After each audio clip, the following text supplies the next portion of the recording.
Something I've struggled with for a very long time is scarcity mindset. I knew I had scarcity mindset because I got so stressed when I was shopping for stuff.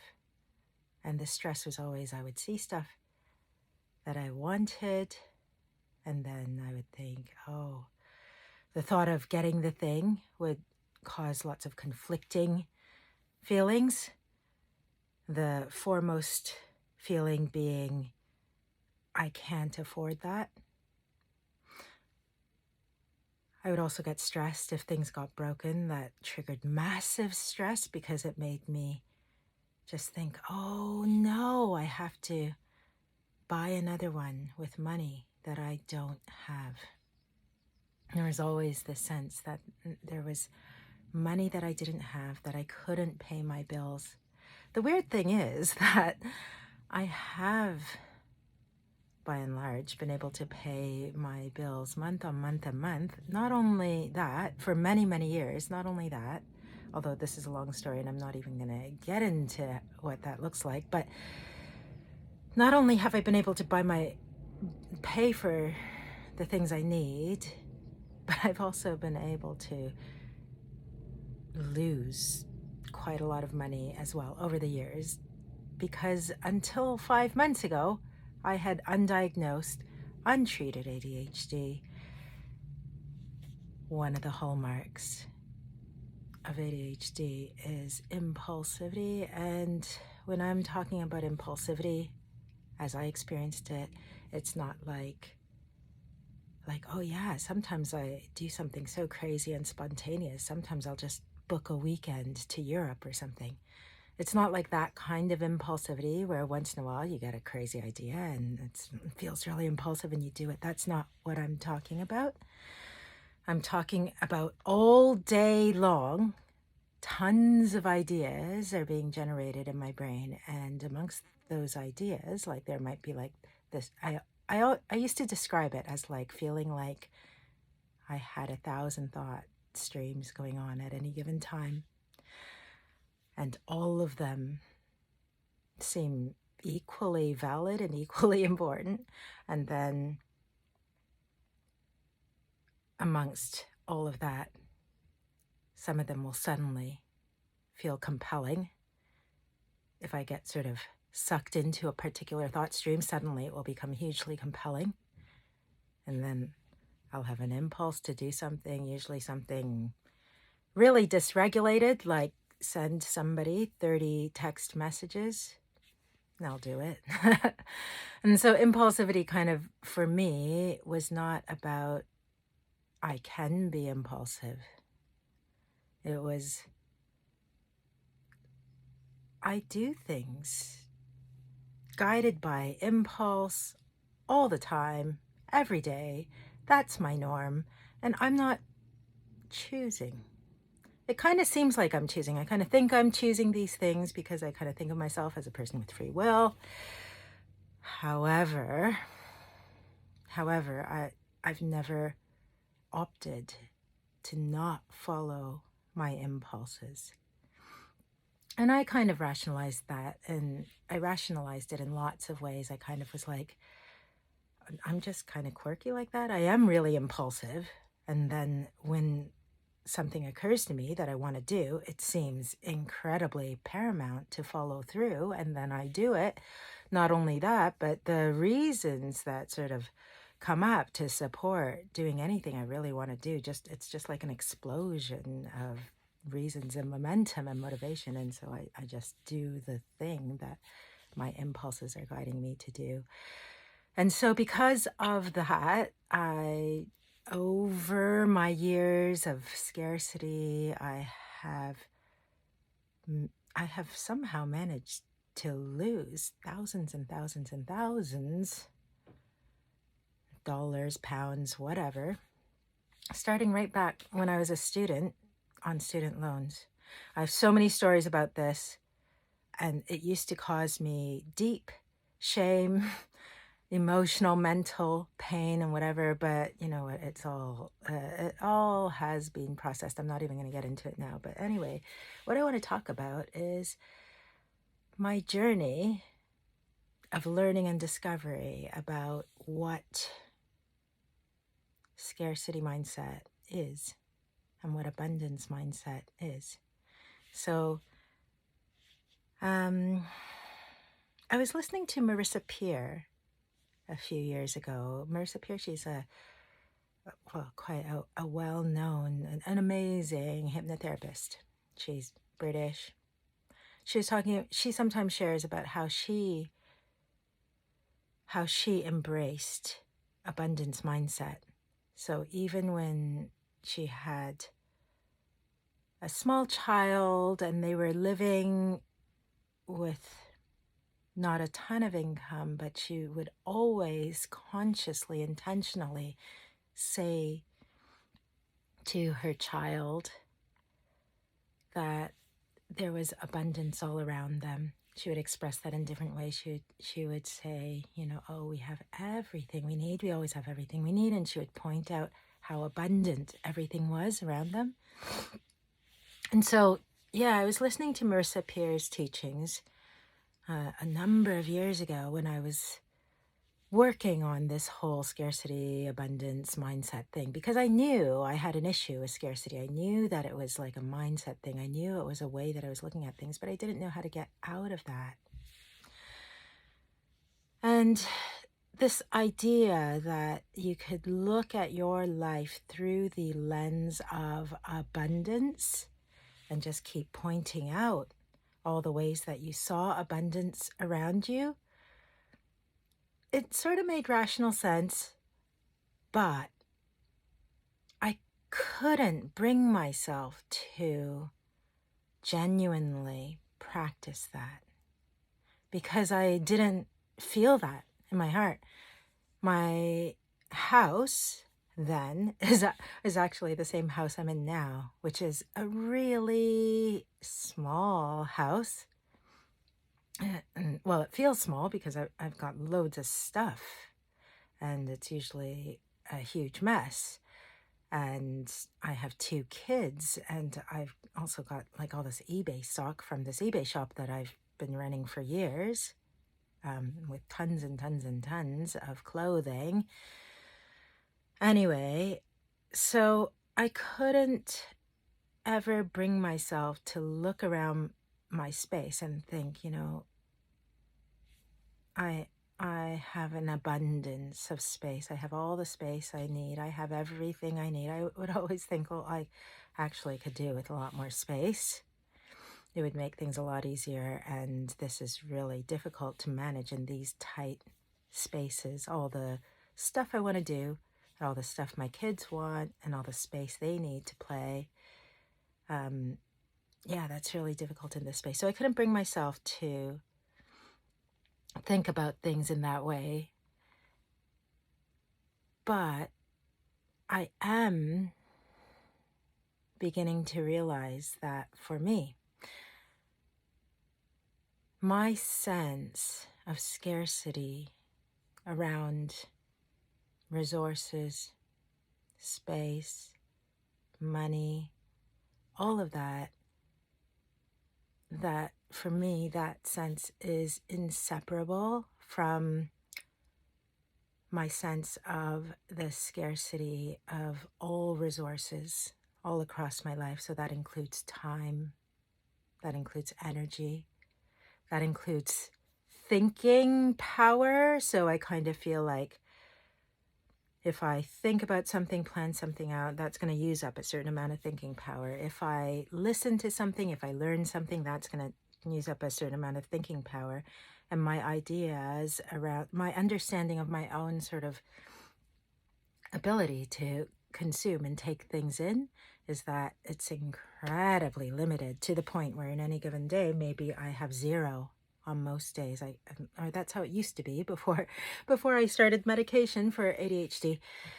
It used to be that in any given day, I was already running at full exhaustion. I was already spent. I would wake up and start the day feeling like I was already tired, and I hadn't even done anything yet. And so I woke up in that state. So in that state, when you're tired, everything is a load. And so it's an additional burden. Everything feels like a big ask. And so I would wake up and I would feel tired. Feel like, oh, I couldn't really face up to too much. I didn't want to be asked too much. I didn't want to have any requests, demands put on me.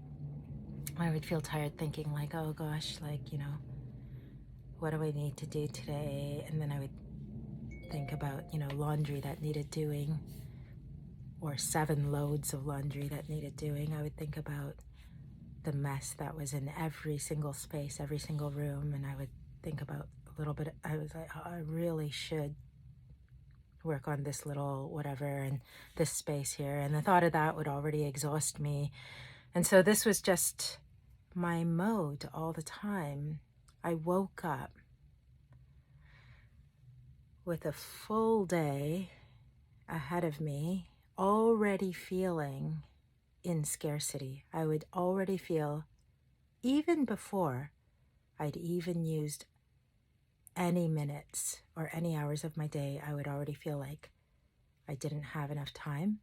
I would already feel like I didn't have enough energy. And I would already feel like I didn't have enough money, space, anything. The ability to process, and able to cope easily with what I needed to cope.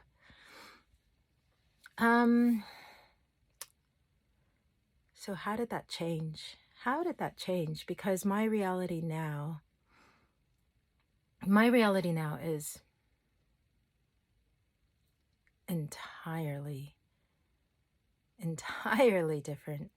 And it's not because I'm trying to make myself see the abundance everywhere. It's not because I'm trying to make myself do anything. It's not because I'm trying to change my mindset. It's not because I'm like, oh, this scarcity programming, this scarcity mindset isn't serving me. Although the reality is it wasn't serving me.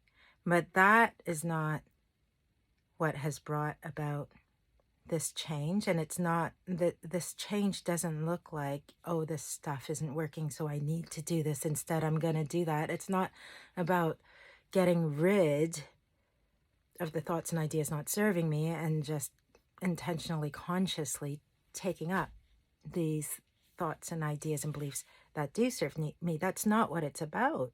But it's actually what has happened. What has happened is that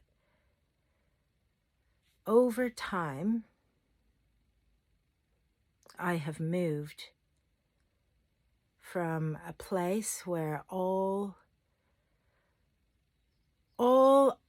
I could feel, all that was driving me was the desire for pain relief, the desire to be free of the things that felt so hard, that felt so difficult, that the things I couldn't cope with. And then that just created so much stress and burden and just, this sense of just being stifled and being asked way too much. I was always just feeling like I was being asked way too much. And I couldn't pinpoint it to any particular person or situation, because over the years I've been immensely good at sort of filtering out and putting at a distance from myself anything or anyone that demands anything of me, that requires anything of me. And the exception to that being having kids, because kids do require and demand a lot from you. They require everything. And so that was my one thing that, the one path I chose to take, the decision that I made that runs contrary to this. But, I've almost never been in full-time employment. I've always been self-employed. I'll explain that in some other video sometime, what that even meant for me. And so being self-employed, any given day, I decided what I was doing with my day. I didn't have to be anywhere at any particular time unless I scheduled that in of my own volition. I've always been very particular about the people around me, the people who I allow close to me, the people that I connect with. Because I didn't have the energy, because I felt so weighed down by life all the time, and I didn't really have the energy to be reaching out and creating stuff. I ended up in this very sort of passive mode. And so the people who I ended up connecting with were those who took an interest in me, who liked me, who I was, who valued me for some reason, and they made the effort to build the connection, and they continued doing that. And so it ended up being, the outcome of that has been that I have in my life incredibly caring, loving, generous, giving souls who are practiced at the process of creating things, creating, events, creating situations that for connection, for building that. I'm really grateful for that. It's not something that I consciously planned or anything. It was just what I did in my state of feeling like I couldn't do anything. And so I ended up with all these amazing friends who are just the most beautiful souls. I'm very not demanding. They don't demand stuff of me. That is a running theme. They don't require anything of me. So, yeah, I built this life where generally nothing much was demanded or required of me, except for just like the general day-to-day life things. And so all my sense that I was being asked too much, that too much was required of me, all of that came from me and just my struggles with coping with day-to-day life. And as I worked to deal with being in that very, very difficult place where everything felt like too much all the time, where it felt like too much just to like get up and brush my teeth or get breakfast or figure out what was happening that day or anything, or finding a way to walk across the room because everything was just covered over with stuff. As I struggled to be in that place and just constantly looked for ways to get some relief from that. I looked for help. I looked for support. I looked for answers, just, life hacks, shortcuts, tools, resources, anything that was gonna make stuff easier, because my experience and my understanding was that I couldn't cope. I felt like I was running, this was my maximum capacity. And even running at maximum capacity, I was struggling. The gap was so big between practically what was required in order to be a functioning, grown-up human being. There was such a big gap between that and what I was actually able to do in any given day. I just looked constantly for like ways to get out of this. And a part of that was like, a part of that whole thing was this idea that if only I had access to unlimited money, if I had unlimited money, I could just get a chauffeur, a personal chef, a housekeeper. I could buy a humongous space. Basically, anytime I needed anything, I could just pay for it. I could just buy it. That would be amazing. I'd never have to worry about anything. I just wanted tons and tons of money because I wanted life to not be so hard. I wanted to not feel the struggle and the pain of coping with day-to-day life all the time. In that journey, often I would be listening to motivational speakers, coaches, anyone who was trying to help people. I'd be listening to them. I listened to a lot of Tony Robbins. I love Tony Robbins. And often, like, even though I didn't really take in a lot of what he said, often just listening to him, I would just feel like there's something here that is helpful for me. And so a lot of these people would say a lot of the same core ideas. They would teach the same core ideas, but teach it in different ways. One of the core ideas that gets taught all the time is that you and I and every person is an incredibly powerful being. Just being alive, you have incredible power. Just you yourself are incredibly powerful. You have a unique experience, set of gifts, talents, skills. You have all these unique things that make up who you are. And somehow, this incredible mix of unique traits and experiences and all of that and everything that makes up you,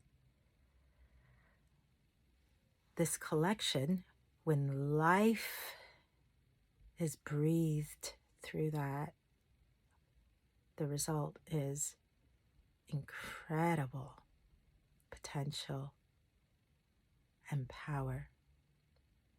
This is the message that kept coming to me as I was doing all this searching, but it wasn't the message that I wanted to hear, because I was like, yeah, but, how are you going to help me? I just wanted help. I wanted support. I wanted to not feel the pain. I was in this mode that was all about pain relief, and then these answers were being given to me that were saying, hey, you experiencing pain and struggle, do you know what? You are actually perfectly capable of doing whatever you need to deal with whatever you're dealing with and more. It's possible for you to thrive, to do amazing, to have the life of your dreams, to do what you want. That's possible. So I was getting this message and I just couldn't see it. I was like, I'm trying my hardest and I'm failing massively. And then the messages around, you've got all this power, you're capable. To me, the message that I got from that was like, so you're telling me I have to do more? You're telling me I have to go I can go and smash my day and smash my goals and achieve and be productive and whatever. And just the idea of that, first of all, felt like more demands. And second of all, it just felt exhausting. I felt like I'm already going max. It's not appealing to me, this idea that I can actually do so much more. I don't want to smash my day. What I want is a break. What I want is, a holiday. What I want is some help. So this was the message that kept coming up. That was, yeah, you can. You actually can. You're able to deal with everything. so you can deal with so much more stuff, and I'm going to show you how. I'm like, I don't want you to show me how to deal with so much more stuff. I don't want to deal with more stuff. I want to deal with less stuff. That's my dream life. Well, like in the midst of all this stuff, all this searching, and looking at all this stuff, I came across the saying from Jim Rohn, who was Tony Robbins' mentor, like who Tony Robbins learned from. And the saying is, I didn't just run across the saying, I actually was listening to a big Jim Rohn sort of speech. It was like an hour long, like a seminar.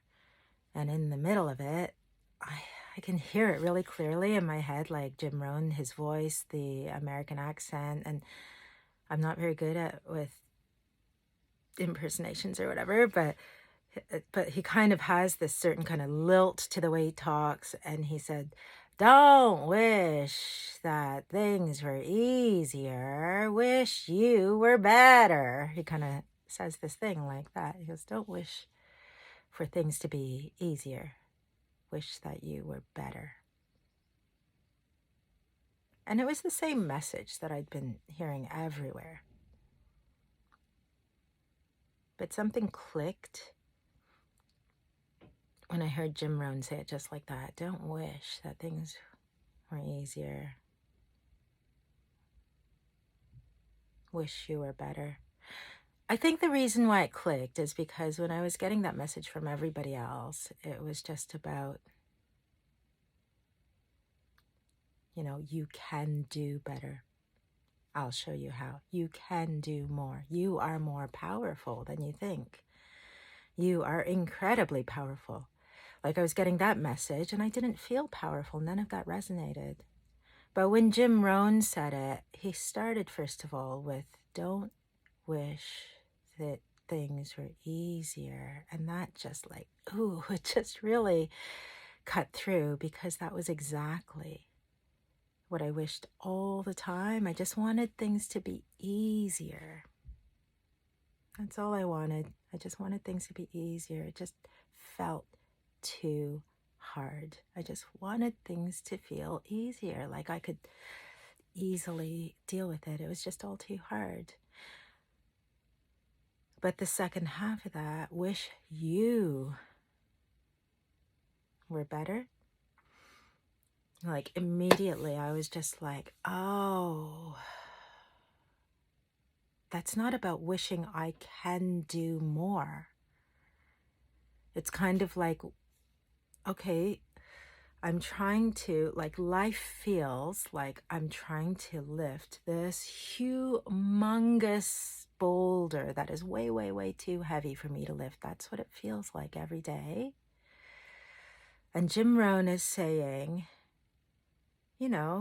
don't wish that you don't have to lift that huge boulder. Don't be wishing that, you just have these little boulders to lift.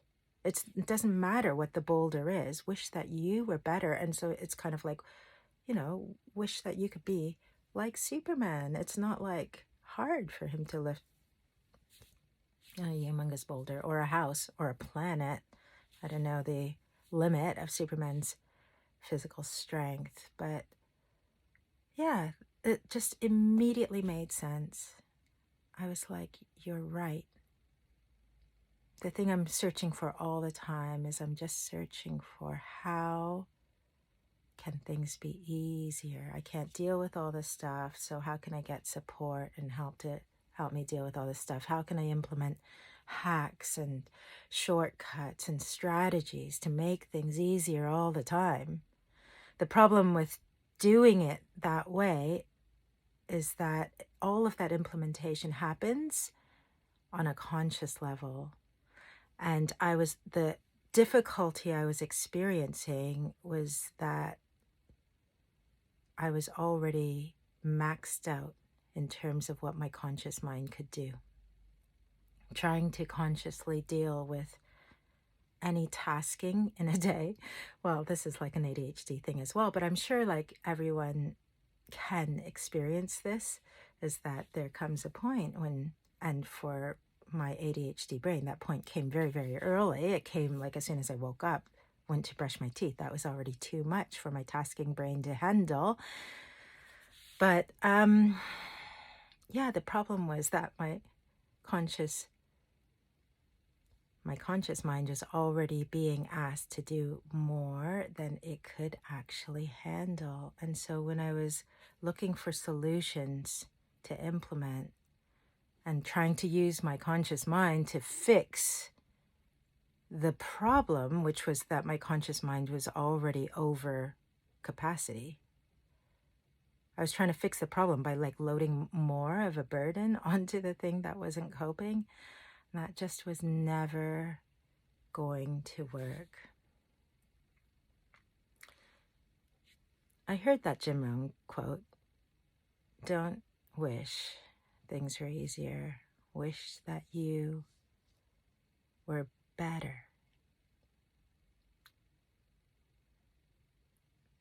I'm a pragmatist, so I love pragmatic solutions. I like practical things that I can implement, and instantly it makes things better. I love like kitchen gadgets that just make a kitchen job really easy. Like, do you know what a mandolin is? It's like a food slicey thing. And so one of the most challenging tasks for me if I'm making food is to wash fresh produce, wash it, scrub it, dry it, bring it, chop it, like all of those little steps for me, like none of that's automated and takes a lot of concentration, a lot of conscious thought. And then the actual chopping itself is just like a very long, laborious process. So a mandolin, which is this food slicer thing, you can like take like a potato or a tomato or like whatever you're chopping, and you just go like wing, wing, wing, wing, wing, wing, wing, and then it chops it into like slices really fast. I love that kind of thing. I love really practical, helpful things because the practical stuff in my life is so hard. And so when I hear an idea like, don't wish that things were easier, wish you were better, that idea doesn't go in at the practical, pragmatic level. There, it doesn't translate into like a whole list of like practically helpful things. It goes in at a deeper level. But that is the secret to easy, deep, profound transformation. So all those years when I was looking for how to get from like scarcity to abundance, and I was and scarcity to me just meant that I was always focused on the pain that I was in, the struggle, the burden. I was always focused on like, oh, I need help. I just want people to help me. How can I get more help? At one point I had someone coming in and doing like an entire like blitz, like clean and tidy of like crazy chaos in my house. I was having someone do that 4 times a week. That's like, I never had to go longer than 1 day totally on my own. And in those days, so like it would be incredibly, immaculately clean and tidy. And then within the next sort of like 24, 36 hours, it would just be like utter mayhem and destruction and chaos and mess and like heaps of dishes, crumbs, dirt. Like it was not just the untidiness, it was the dirtiness as well that would happen. But during that period of my life, I was like, I felt so much better. Even the days where everything was like crazy, messy mayhem, I felt better because I knew the next day it would all be restored and not due to me. It would all be restored without me having to deal with it. Because if I had to deal with it, that would be a hugely stressful idea because I'd feel that I couldn't do it.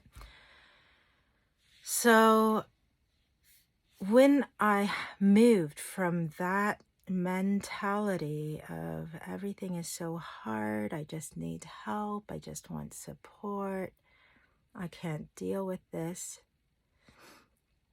When I moved from all of that into the whole abundance mindset, which is what I am living in now and which I experience all the time, like more and more fully every day now, I live in the certainty that I have absolutely everything I need in any given moment. And I understand that from the place where I'm at now, I understand now that that's actually, even in my hardest days, even in my toughest struggles, that was the case. I had everything I needed, even though I could point out, 100 ways that everything felt too hard. The fact is, the deeper truth is that on any given day,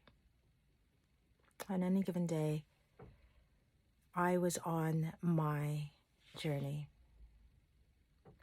And some days it felt like, well, pretty much all days, it felt like on that journey I wasn't really learning and growing the way I wanted. I wasn't achieving. I wasn't at all productive. I was always stuck. I was experiencing pain and burden and all that, even though that's how it seemed. When I look back to where I was then and how far I've come, what I see is that every day I was actually in the process of moving to where I am now. And every day I had exactly what I needed to get me here. And that would come in the form of new connections, new people I would meet. It would come in the form of new impulses. It would come in the form of a realization I had in a moment. It would come in the form of me trying stuff, and I would just be so frustrated. I would feel so stuck. And I would just keep trying, and I kept looking for help and looking for help and looking for help and still feeling like everything was way too hard. It looked like that.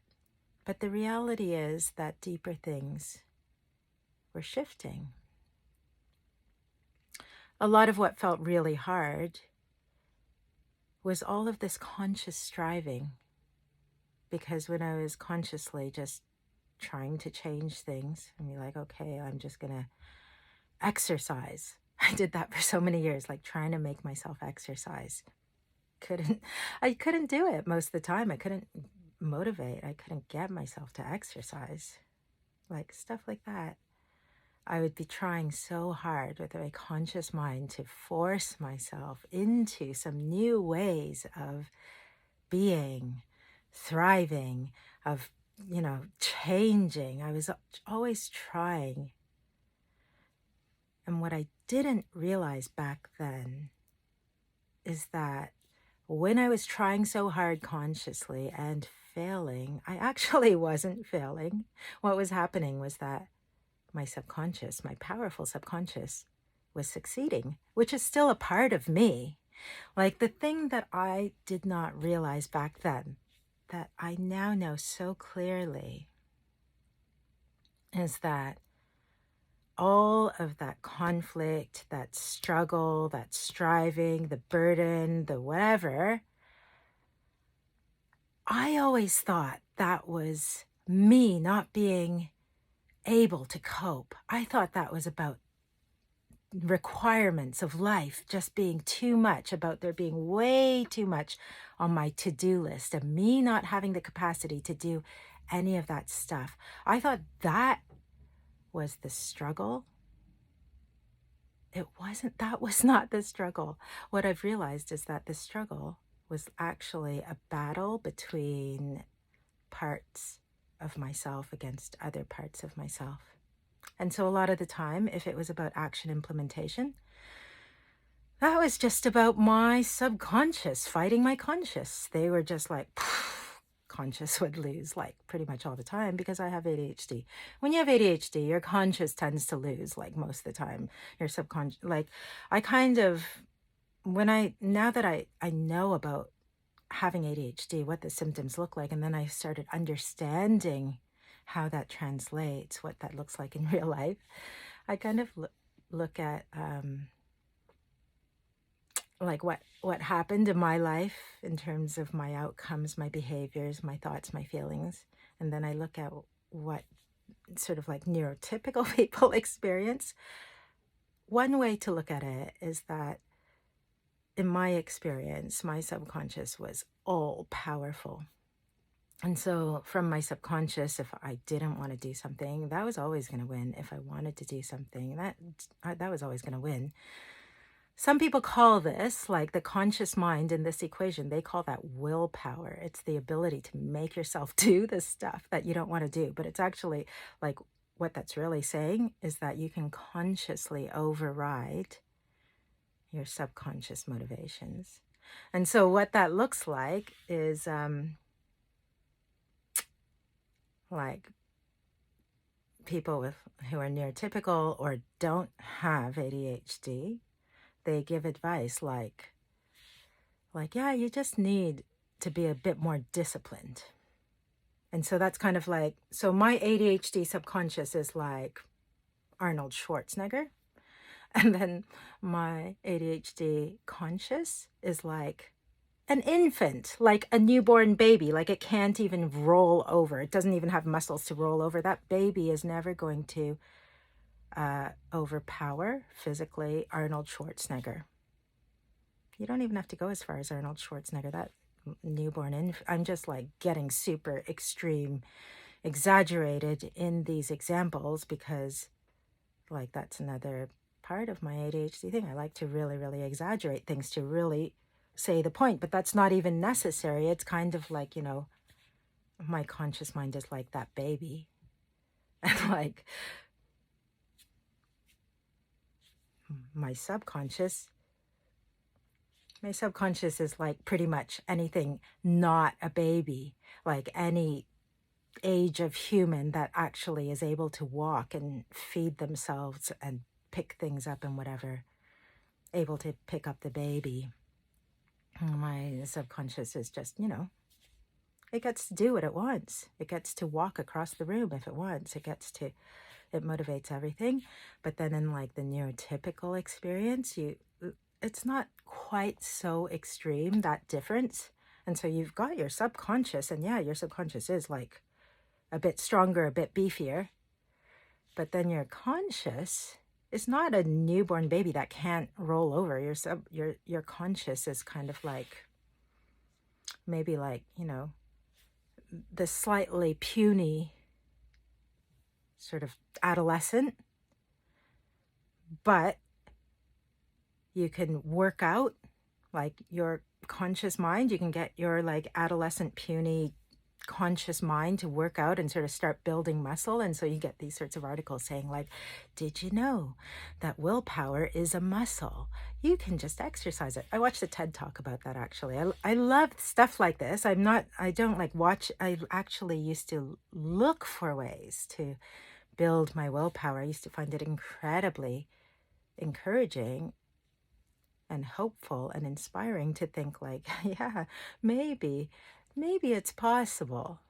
Maybe it's possible that I'm not driven by my subconscious 100% of the time. Is it possible? Can I ever start building habits to change that balance? And so I would listen to talks like this. There's a TED talk where this lady quotes this study that was done where the willpower test is like immersion of like, I think hands or legs or something in like really, really, really cold water, like freezing cold water, and just seeing how long you can stay in there for. And so they tested these people who were instructed to use their non-dominant hand for things like opening doors, brushing their teeth, like doing all this stuff. They just consciously choose to use their non-dominant hand. And your non-dominant hand is naturally less agile, less strong, whatever. And the study showed that, you know, these people did this for a month, and then they went and did the cold water submersion test, and their willpower was increased by like 30%, or at least their ability to stay in the cold water. I don't know how well that correlates to some like, you know, these ideas that you can put these percentages on quantities of willpower. Like, what does that look like when it comes to like, do you exercise or not? Do you have 30% stronger willpower when it comes to motivating yourself to exercise? But, how far does that get you? Like, how much percentage do you have to change that to actually go from like a no to a yes? Because that's kind of like a binary outcome, isn't it? You either exercise or you don't. But anyway, that aside, I used to look at these studies, have hope for myself, but the reality was that my subconscious was humongously powerful, ruled 100% of my actions in any given day. It was like the impulsivity, all of that stuff. And my conscious mind, no power. I actually couldn't just like choose to do something. I often would like plan out like all the things that I would love to get done. It's like, here's the stuff that I really need to do.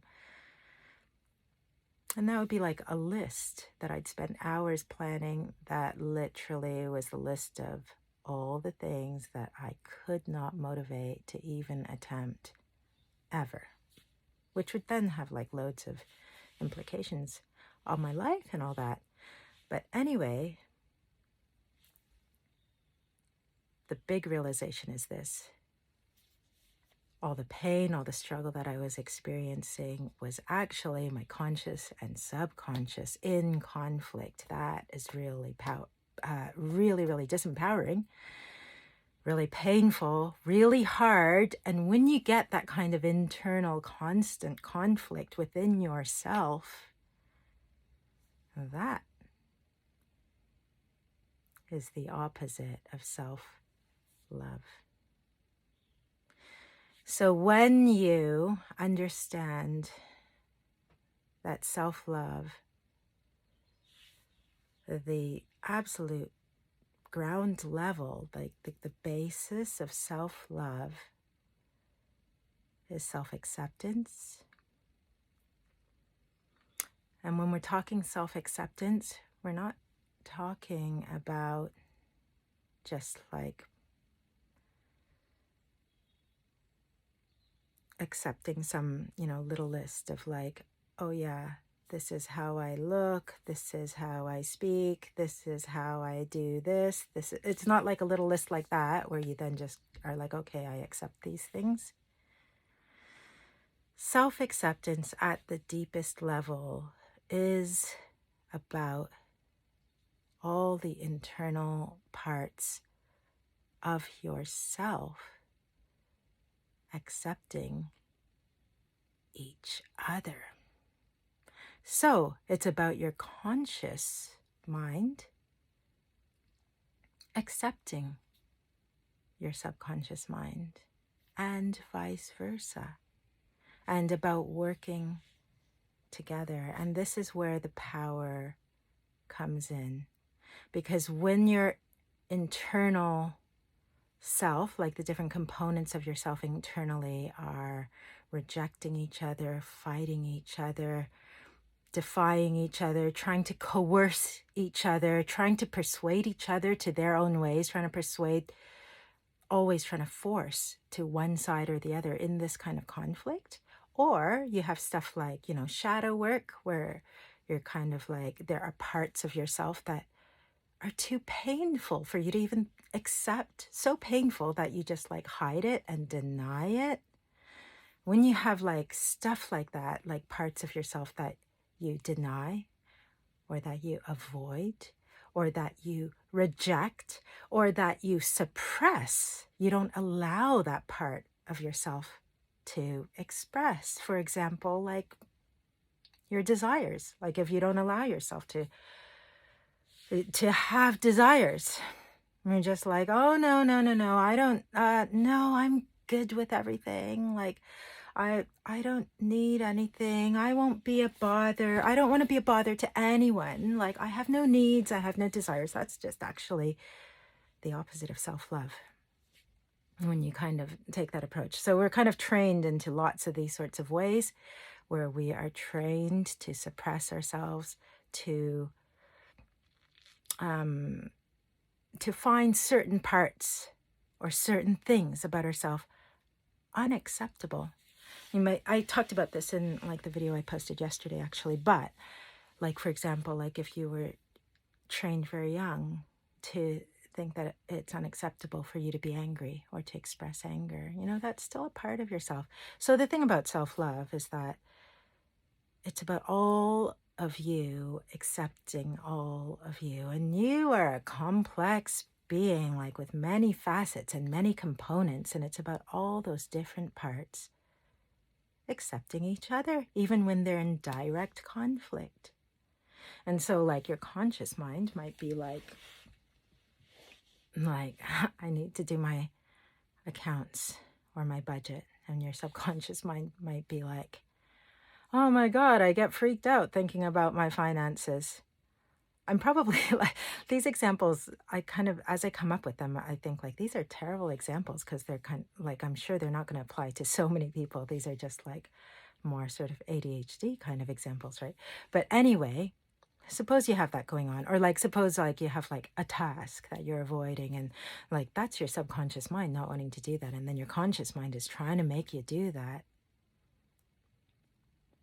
Most of the time what people do is they just like override the subconscious with willpower, with their conscious mind, and then they do the thing. Or it goes the other way, the subconscious wins and they avoid the thing and they can't do it. But when you operate in that way, what you do is you constantly set up this experience of exhaustion, struggle, stress, hardness, challenge, burden, pain. You set that stuff up for you within your mind. And then when you're experiencing these things within your mind, these like ongoing struggles day by day by day by day, that is why you then get this feeling of, which we call scarcity. Scarcity is not about what you actually have. Scarcity is about capacity, about your belief in your capacity. And it's also about trust in, in reality, your trust in the universe, life being something that you can easily handle. You can't come to a conviction and belief about easily handling life if you have all these internal conflicts. And the more of them you have and the more severe they are, the stronger your sense of scarcity will be. And that is what has taken me a really long time to realize.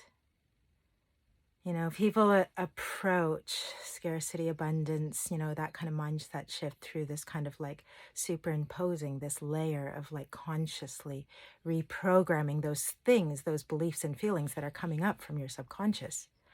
They approach it by like, oh, do these affirmations and that will, shift it. Or you just keep saying these things, you keep believing these things, you keep looking at these things. And what they're effectively trying to do is they're trying to switch different parts of their subconscious so that their subconscious aligns with their conscious desires.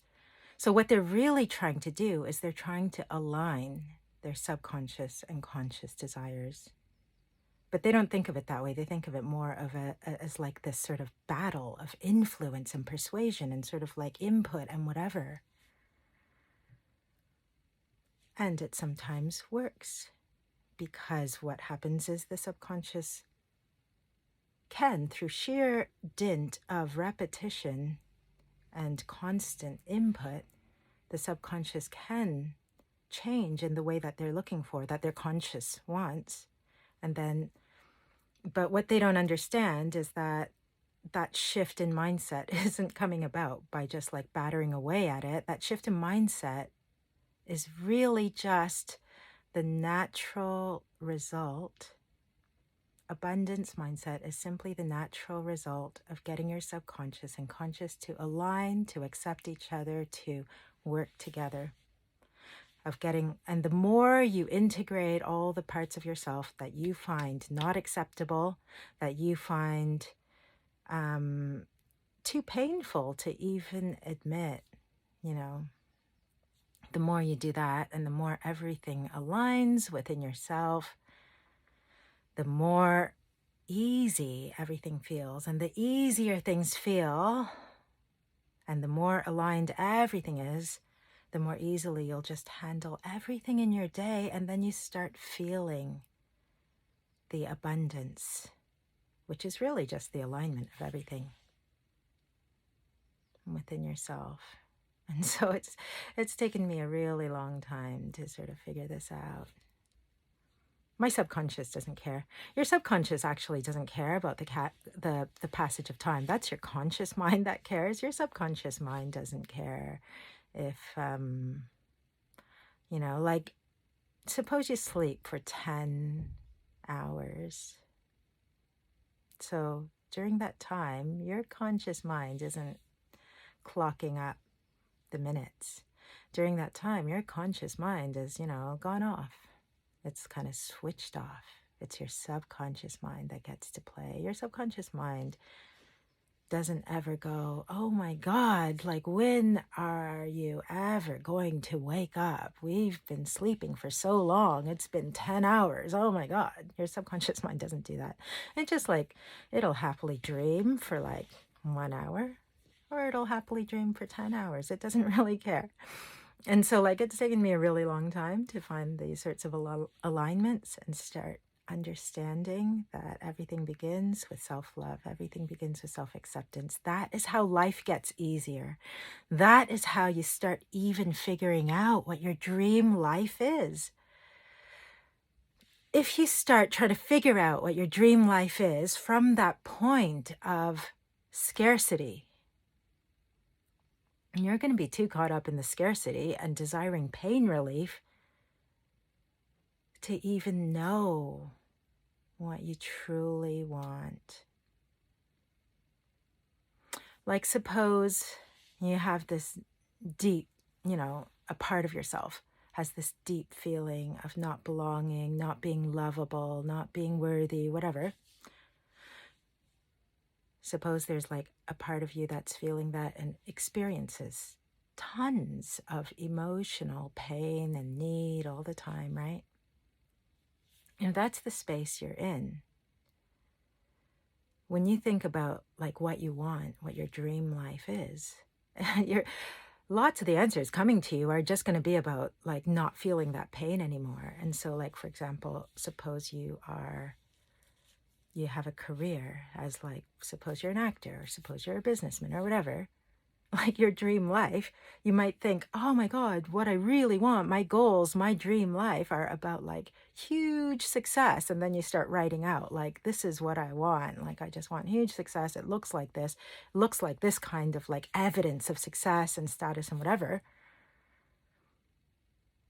But all of that might be about just wanting some relief from that internal pain that is linked to your belief that you are a failure. You feel pain every time you feel you're a failure. But where is that pain coming from? That pain that you think you're a failure. And then you've got to get relief from that pain. That pain is actually coming from yourself. It's coming from your conscious self.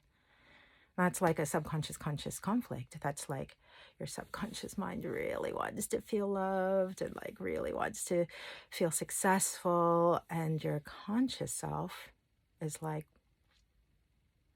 yeah, to be successful, you have to have achieved all this stuff.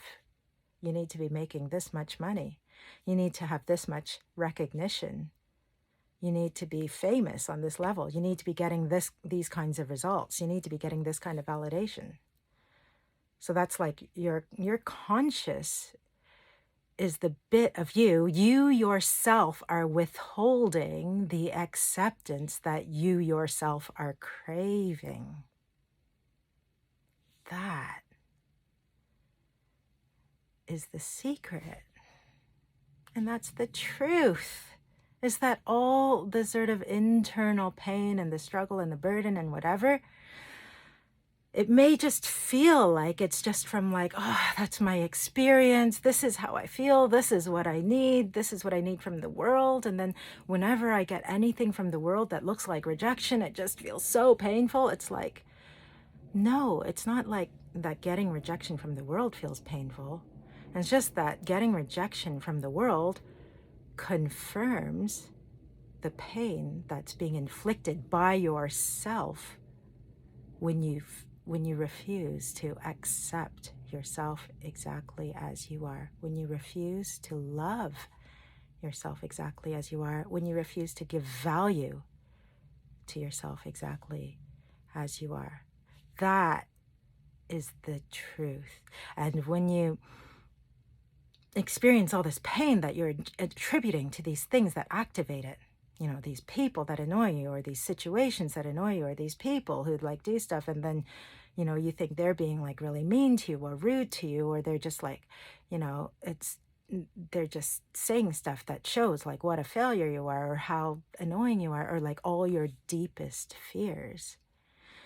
Those things only cause pain because you're not accepting yourself. And so when I work with people, or people tell me about these things that are so hard and painful to them in their lives, and it's always about, you know, these situations that are so difficult. And it's always about these dreams that they're striving for, but are struggling to progress towards. They're struggling to make themselves do the things they need to reach those dreams. They're struggling to even know what they need to do. But you know what? All that pressure is actually coming internally from their conscious selves that refuse to accept their subconscious selves. And it might also be different parts of their subconscious selves refusing to accept other different parts of their subconscious selves. Like this can, it doesn't really matter. All you need to know is that it's different parts of you. And the only way we can experience abundance, flow, ease, all of that, the only way we experience health and thriving is when we start experiencing wholeness. Wholeness is about self-acceptance. It's about all the different parts of you, accepting all the different parts of yourself. It's about all the different parts of you encouraging those really mistreated parts of yourself, the parts that are hidden away, that are unacceptable, that are cut off, that are denied. This is actually, so one way of going about integrating, this is called integration, wholeness, integration. One way to go about it is shadow work. So shadow work is interesting. So shadow work is kind of like, it's that whole thing where you were like, oh yeah, as a child, like you saw something or you experienced something where you got this message that a certain emotion or a certain trait or behavior, characteristic, that's not acceptable. And so even though that's a natural human part of yourself, like it's human to have like anger, sadness, frustration, disagreement, different opinions, desires, like it's human to have all of that stuff. But like when we experience that as like very young children, even as like babies or toddlers, we can easily pick up messages that that's actually not okay. As a baby, we can pick up the message that it's not okay to cry. If everyone's just like trying to make us stop crying all the time, then we can easily interpret that as like, oh, it's not okay for me to cry. Or like if we're expected to be happy all the time and to like stuff, even though we don't like that stuff. So I knew a young lady like years ago. She's probably still a young lady, but I knew a young lady who she was just in this really, really deep depression. She struggled a lot with depression, which depression is just your body's way of just like cutting off from the stuff that is just too hard for you to hold. And so it kind of like numbs you so that you can't,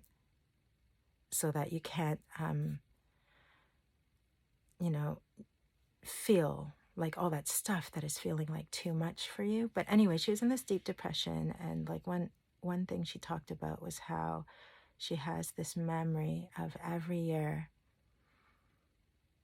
her parents throwing like a birthday party for her and giving her clothes to wear that weren't to her taste, giving her these parties that she didn't want. She didn't actually like being the center of attention and having this stuff done for her, but then she was just made to have these parties and then told that she had to be happy about it. There was this huge pressure and expectation for her to show this sort of appropriate response to it as her parents determined. And kind of throughout all of that, the message that she was getting was that it's not okay for her to actually have her own desires and opinions, likes and dislikes. It's not okay. If she's being given it, she needs to like it. She needs to appreciate it. She needs to be happy. If she's in a party, doesn't matter if she doesn't like having a party thrown for her. Doesn't matter. She needs to be grateful and she needs to be happy. The problem is, like, we don't control our feelings. Yeah, we can influence them. Generally, it's easier to feel happy if you feel accepted. It's really hard to feel happy when you're feeling coerced, when you're feeling like you're not allowed to express your feelings, when you're not allowed to have your feelings, when you're not allowed to have opinions, when you're not allowed to express anything about yourself. Basically, you're just like squashed. And it's really hard to be happy in those circumstances, especially for a child. A child just, as a grown-up, we can choose to generate those things for ourselves, so that even when somebody else is not accepting us in our emotion, they're saying like, so suppose you're feeling kind of sad and people come up to you and they're just like, oh, just smile. They're telling you how to feel, but as grown-ups, we can just give ourselves what we need. We can give ourselves the space and the acceptance and the validation and the compassion. We can just say, yeah, actually, it's fine to be sad. And we can also do really empowering things when people say stuff like that to us, when they try to push us or suppress us or invalidate us. When they cross our boundaries like that, we can say, I appreciate your good intentions, but right now I just need to feel what I'm feeling. I appreciate your good intentions, but I am feeling sad right now, and I want to just feel my feelings and let them flow naturally. I appreciate your good intentions, but right now, that is not my authentic self. That's not what I need to pay attention to. We can say stuff like that. Our conscious can stand up for our subconscious. Our conscious can align with our subconscious. Our conscious can protect and support our subconscious. And that's why it's so important to connect with our authentic self. Our authentic self is our self that includes and accepts and welcomes and loves all the parts of ourselves. That's including the part that procrastinates, the part that freezes up at things that it's finding stressful, freezes up at doing like a speech, the part that has fears, the part that struggles to do this, that, or the other, the part that makes mistakes, the part that shouts at our kids, the part that, loses it once in a while. It's important to accept and love all the different parts. And that is where abundance comes from. That's where the abundance mindset comes from. Because when you integrate, when you accept, the wholeness of all this stuff, of who you are, when you stop wasting your energy fighting yourself, you're not channeling your energy into yourself, but instead you support and love and seek to understand and learn about yourself. When you do that, what happens is all your energy, instead of canceling itself out internally by clashing against itself, all your energy goes in the same direction. That the direction of your true path, the direction of your aligned path. And that is an incredibly powerful thing. And that is a thing that feels so good.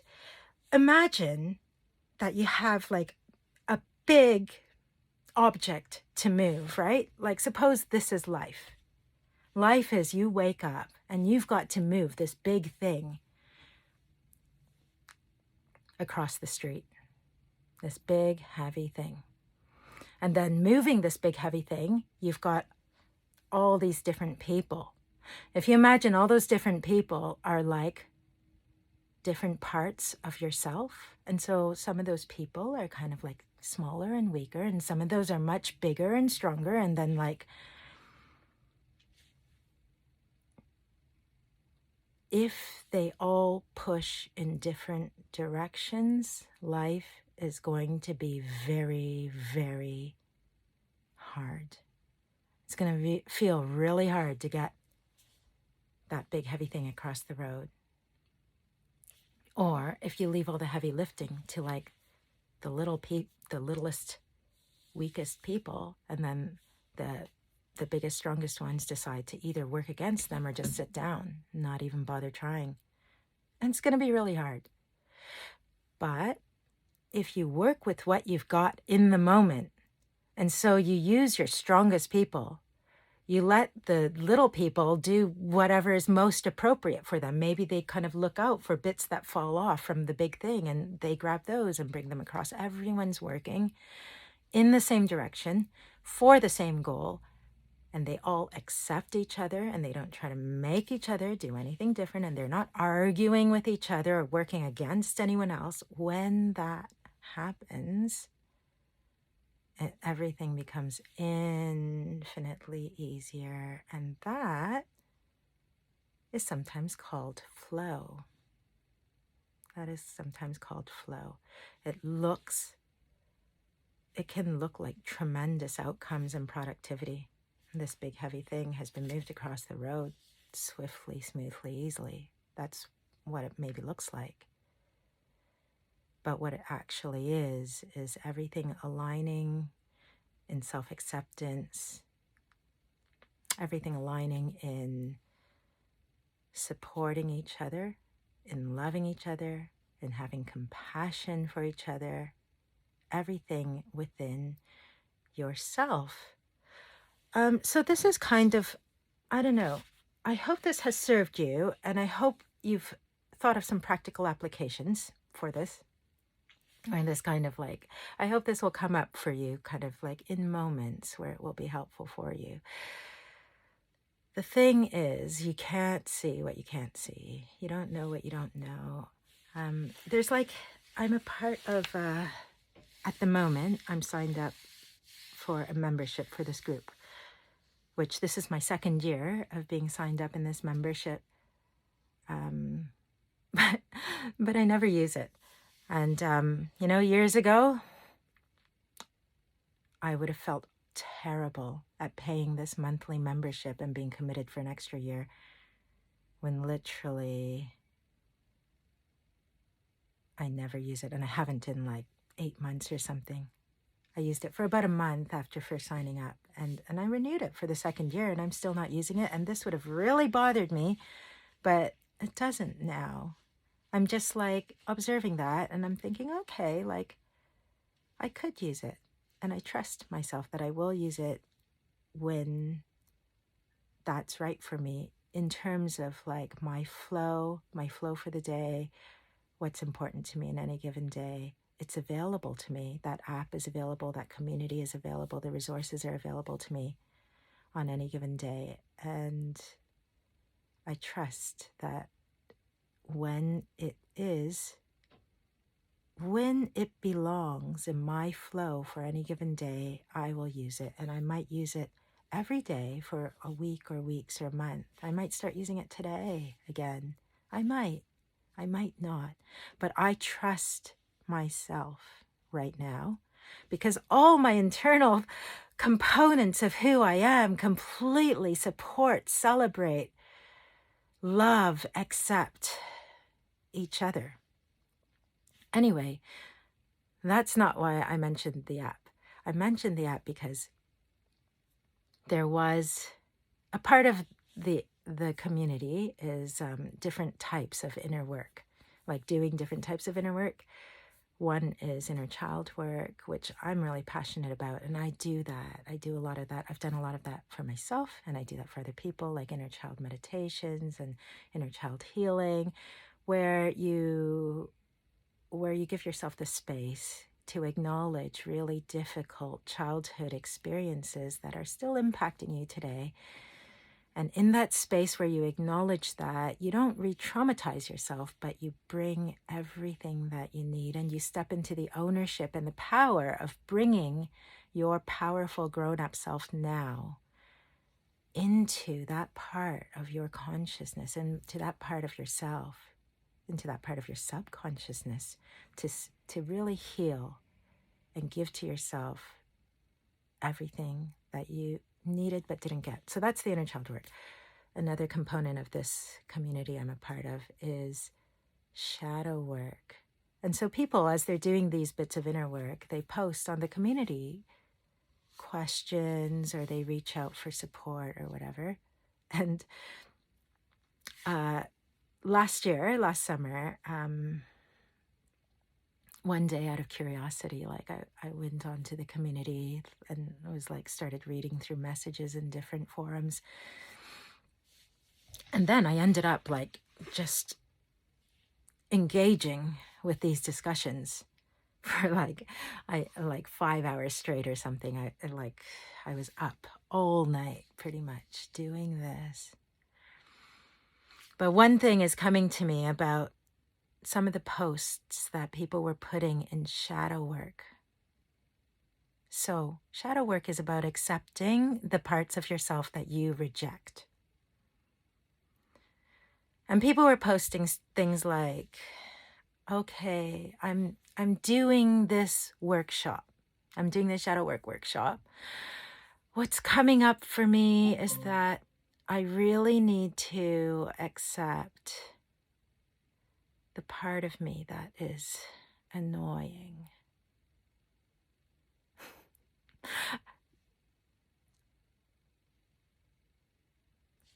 You might see straight away why that's a problem, that someone thinks that the part of themselves that they need to accept is the part that's annoying.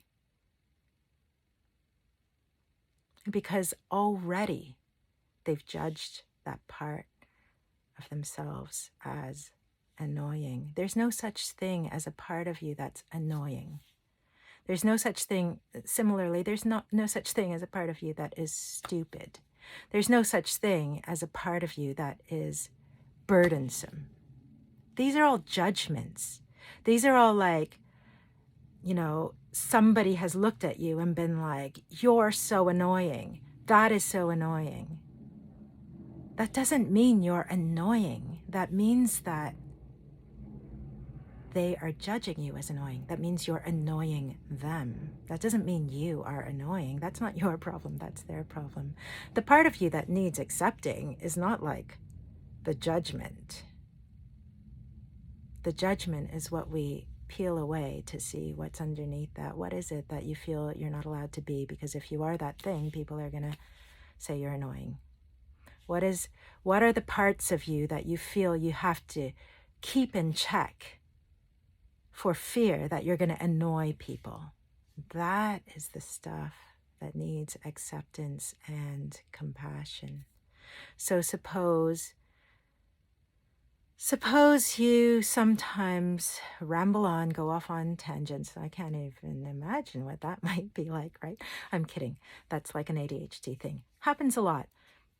Sometimes you talk and get lost in the talking and in the thought streams and whatever. And so like, look, this is an 80-minute video. And so you start talking, and where everybody's like wanting a 2-minute thing, you give them an 80-minute thing of talking.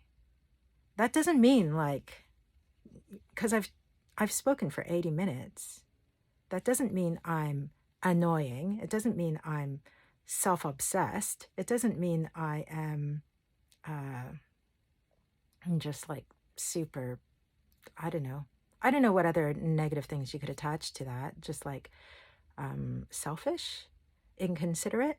I guess like, in a context of like, if you're speaking in a shared space where like a group is talking, people, if you accidentally talk for like 80 minutes, although I imagine you wouldn't, like suppose you talked for 15 minutes in this group share where everyone's just, supposed to be respectful of everyone else's space. And so you're asked to all like share 5 minutes at a time or whatever.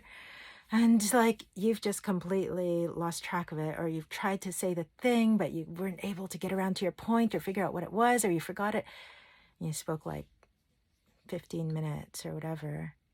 That doesn't mean you're like lots of terrible things. It doesn't mean you deserve judgment or condemnation. It just means that you're talkative, that you get distracted maybe, that you have ADHD and can't prioritize which thoughts are the important ones, and you go off on tangents that seem compelling, and impulsively you follow them when they feel compelling in the moment. It might, might mean like with ADHD, you also have like time blindness and you're not even aware that you've been speaking for 15 minutes. It can mean lots of things, but it doesn't mean judgments. Shadow work in that case would be about accepting, like, do you know what? Sometimes I talk a lot, and that's okay. Sometimes I forget where I am, and that's okay. Sometimes I forget where I am while I'm talking, and I lose track of time. The thing you accept is your time for forgetfulness. You accept your your awareness getting distracted and drifting off. You accept these facts about yourself that are neutral. They are just things you do. Even a fact like, you lose things a lot, or you make, what's considered mistakes by people. You misread things, or when you communicate things, suppose you struggle to communicate exactly what you are trying to communicate. Like, those are neutral facts. Sometimes we're trained so deeply into judging everything that we can't even see the neutrality of traits about us and about other people. So like these shadow work comments, people were posting things like, the thing that really came up for me was like, I was told that I was really annoying a lot. And it doesn't really help that I know that my mother had ADHD, but she just didn't have time for me. And so whenever I wanted her attention, she would just tell me I was being annoying. And so this is what's really coming up for me, is all this stuff about being annoying. I'm like, That's not shadow work. Don't integrate this belief into your conscious. That is basically a judgment. That is not what it means to integrate the rejected parts of yourself. The rejected part of yourself would be the part that wants and needs attention, that wants and needs connection, that wants and needs love. Those aren't bad things. Those are just needs. We all have them. And the response you need from yourself is compassion, words of kindness and love and acceptance from your conscious mind. Stuff like, it's absolutely okay that you want and need connection, attention, love, acceptance. I accept you exactly in that way. I want to know when you're feeling you need more of anything. And it's also about like doing that healing around, telling that part of yourself, I'm sorry that you didn't get what you needed. I'm sorry that was so hard for you. I'm sorry that you experienced, those times where you were so sad or lonely or confused, rejected, whatever. I'm sorry you experienced that. And nobody was there for you in the way that you needed at that time. But I'm here for you now. One of the sort of healing so that's like inner child work and shadow work. There's some overlap. And so like you can actually bring in healing into that situation by allowing yourself to receive exactly what you needed in that moment. So like, just ask, what is it you most want? What is it you most need? What is it you most wanted and needed in that moment? And so this kind of touches on when I was talking about your subconscious does not care about time. That pain that you experienced, that meaning that your subconscious took on when you were like 5 years old, it may as well have been yesterday in terms of how present it is now and how powerfully that exists within you. All you need is like something to open where you've shut that away. And the thing that's going to open that is anything that sort of like suddenly reminds you of it, or suddenly takes you back to that moment. That's like the key that opens that box. And suddenly, boom, you're right back in the full 100% power of that emotion, pain, need, whatever. That's why people get like crazy angry, crazy like, huge, what looks like overreactions to things in the present. And it's because those things are unlocking something from a historic time that to your conscious mind, you might be like, oh, like, surely not. That was like 10 years ago. That was 20 years ago. That was 5 years ago. That was 30 years ago that I felt this. Your subconscious mind doesn't care whether it's been 30 years or like it might as well be today. If you haven't resolved it for your subconscious mind, the passage of time makes no difference to your subconscious mind. Everything is preserved as though all the moments in time are all the same moment in time. And so people kind of think that if you leave an experience behind, lock it away, never deal with it, you just can like merrily go on your own way, keep going. And eventually over time, that saying, time heals all wounds. And what that really is like, no, time doesn't heal all wounds, but you don't consciously think and dwell in that pain all day long, every day. What time does is it kind of helps you like layer things up over it with like new conscious experiences and memories and stuff, although your memories are in your subconscious actually, but new experiences, like you're just adding more and more and more stuff to your conscious, and so it kind of gets buried. That doesn't mean it's healed. It's still there. It just like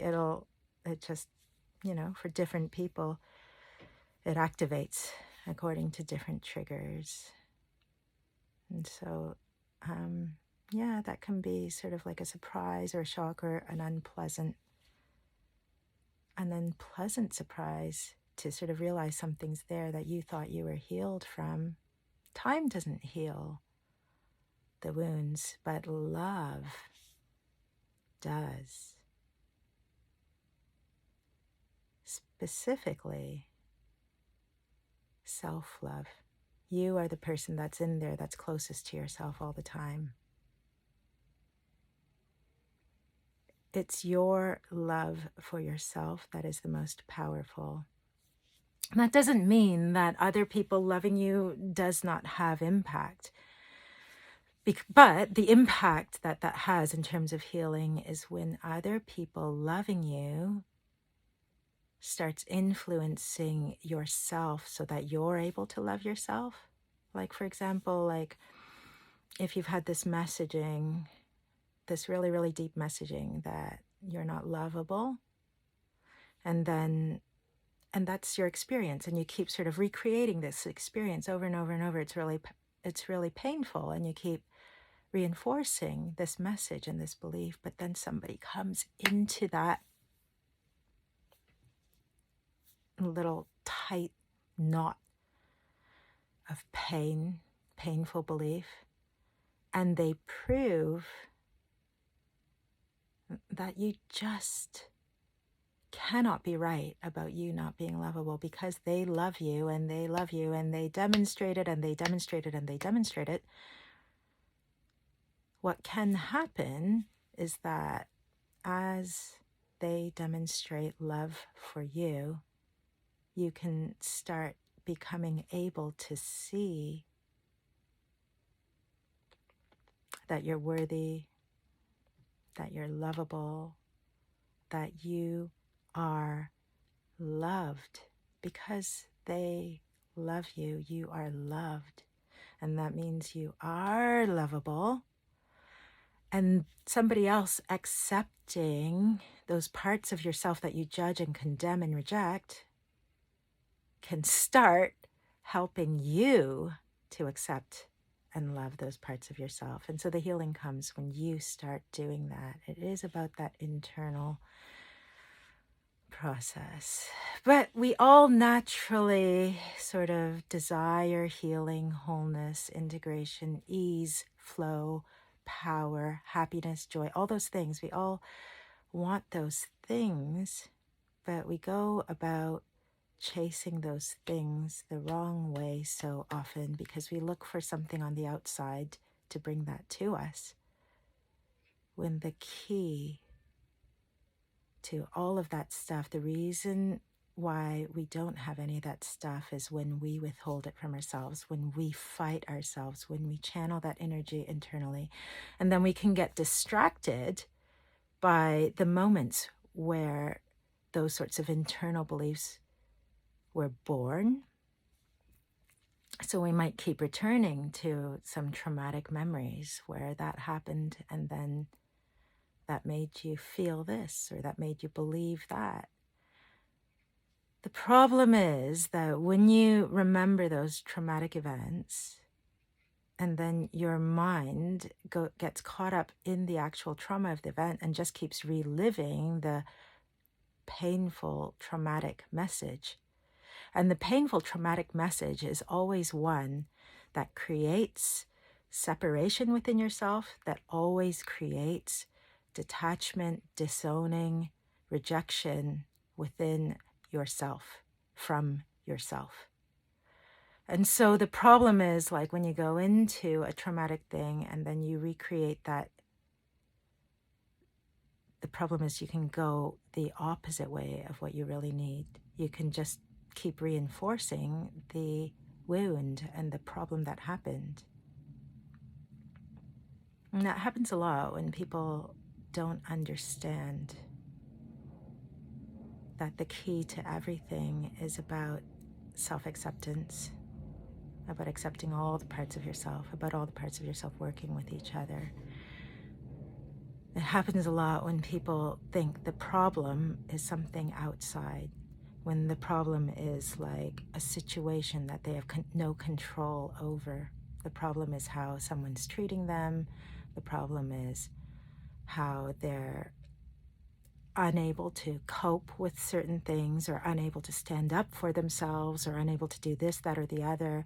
The problem is that they can't earn a good money, earn a good money.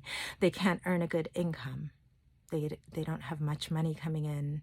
Or the problem is they can't manage money, or they can't manage time, or they don't have enough energy. The problem is they have really severe health problems. The problem is that they can't motivate. The problem is that, when you kind of identify the problem as being, your behaviors, or like, circumstances, or, whatever, that distracts you and sends you the wrong way in terms of addressing the real problem. And the real problem is an internal misalignment. The real problem is an internal lack of self-acceptance. Sometimes people do kind of have an inkling about self-acceptance being important, but that inkling is often attached to fears about self-acceptance. And so they have different parts of themselves, and they understand that they don't accept some parts of themselves. For example, suppose they consciously don't accept, being, their appearance being a certain way, right?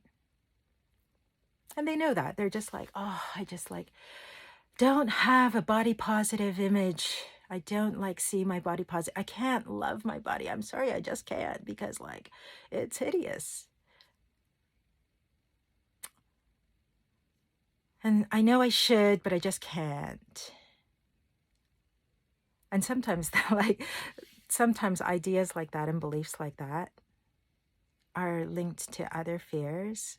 Like one fear that's really, really common actually is that people are afraid that if they accept themselves exactly as they are, every part of themselves, if they accept that today everything I did was a win, today I did my best, hooray for me.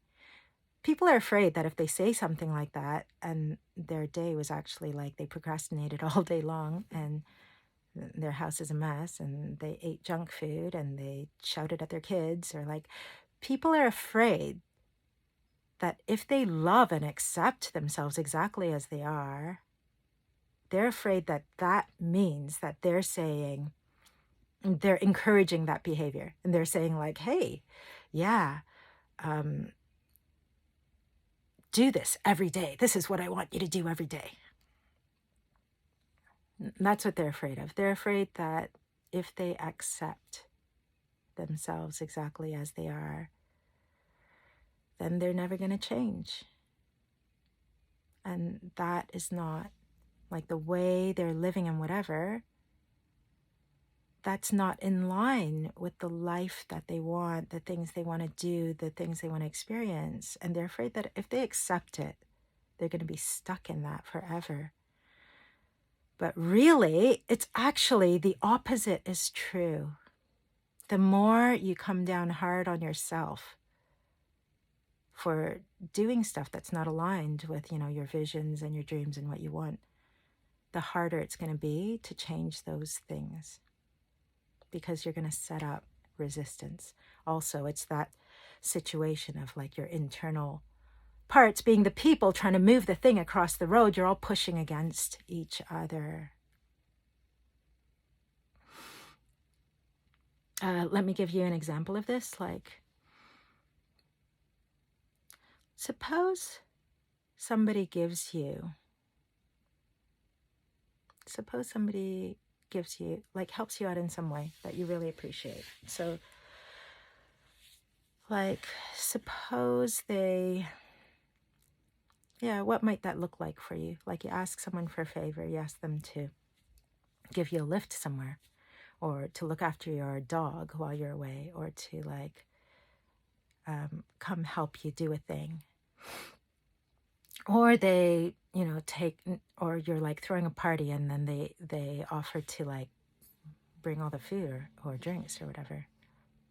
I don't know what that would look like for you, but just suppose for a moment that, oh my gosh, I've got because of the ADHD meds, one of the side effects is dry mouth, and I still experience it even though I'm like 5 months in. I think I might have it forever. Like, I just have to drink a huge amount regularly, and it's been like 100 minutes now, which is like an hour and 40 minutes, and I haven't been drinking, so I'm like so dry, and so that's why I don't know if you've noticed it all. Doesn't matter.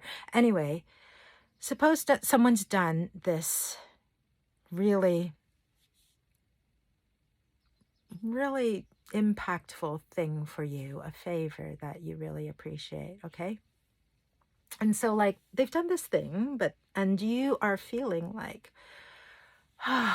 like, that's great. I appreciate that. I don't know why I'm wearing this earpiece. It's actually not, it's not even on, but I have been wearing it. Oh, that kind of is sore now that's been in my ear. But anyway, I'm going to leave it there because it feels weird to me swapping between like this mode of audio where my voice is reverberating in my head and I can really hear my voice, to like taking that out. I'm just going to leave it for now and finish this video because I do intend to finish this video within the next 15 minutes, say. But anyway, suppose someone's done something really kind for you that you appreciate, and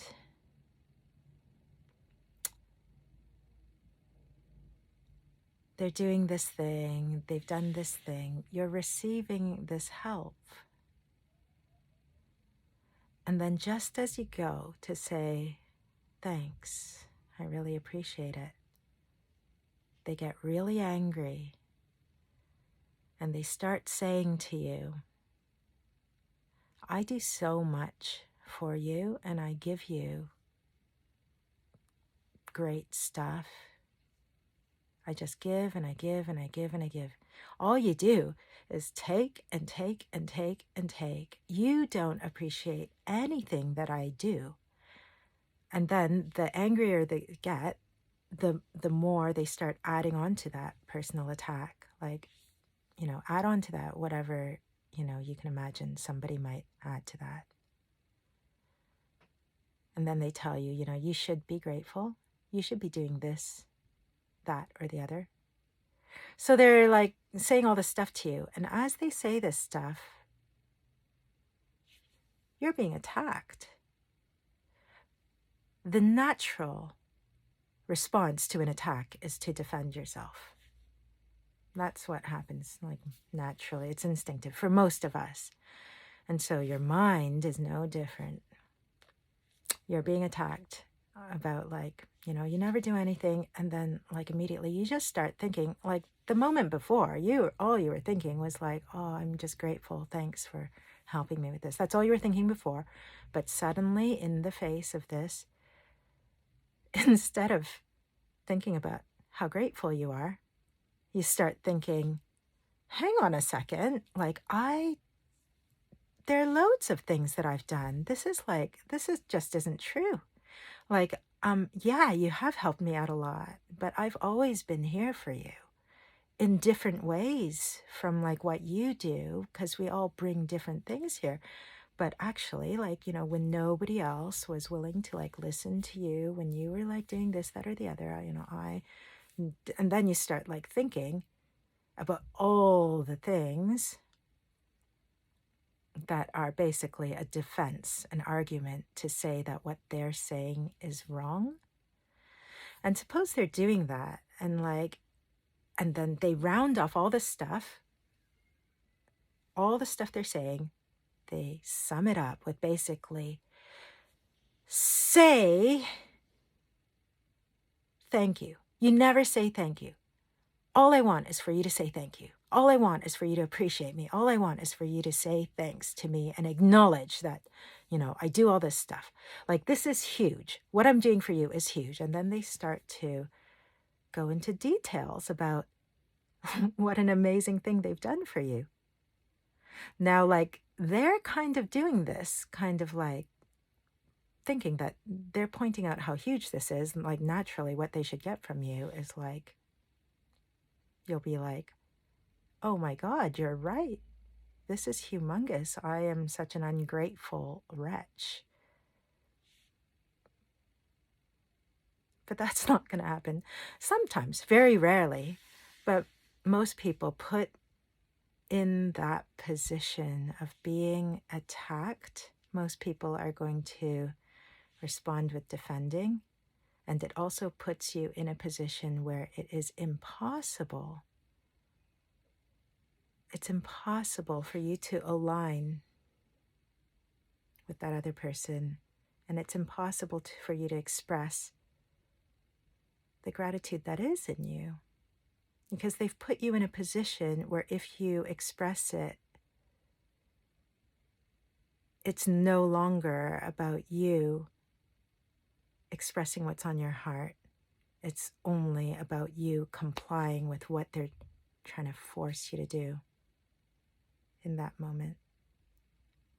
That's really hard to sort of like move past that. And some of us can, some people can. It's not like the majority, but like, if you're working on that sort of like, raising your vibrations and you don't take things personally. And in that situation, you're kind of hearing the pain and the hurt that this person is giving, even if like they're saying all these things that aren't true or whatever. It is possible for you to act from like a place that isn't reactive to that. And it is possible for you to say like, hey, I'm really sorry.